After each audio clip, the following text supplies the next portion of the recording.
நித்தியமாய் அது அடைய முடியும். இந்த நித்திய ஜீவனை அடைவது போல நித்திய நிந்தையும் அது அடைய முடியும். வேதத்தில் நித்திய அழிவு என்ற கருத்து இல்லை.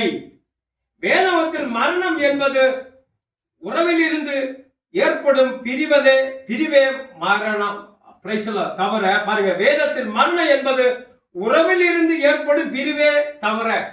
அப்படின்னா சொந்த பந்தங்கள், மனைவி, பிள்ளைகள், குடும்பங்கள் விட்டு இந்த உறவை விட்டு பிரிந்து போகிறதா மரணம். அப்ப இந்த சரீரம் போயிடுது, அதான் மரணம். ஆத்மா இல்ல, உயிரே. உயிருக்கு சாவு இல்ல. இந்த சரீரத்தை வந்து மண்ணில் போட்டாங்க, போட்டுட்டு 2 நாள் அழுத்திட்டு வருவாங்க. அதான் இந்த அர்த்தம். அல்லேலூயா. ஏனென்றும் எதுவும் இல்லாமல் மாறுவதல்ல, நித்திரைக்கு செல்வார்கள். விழித்து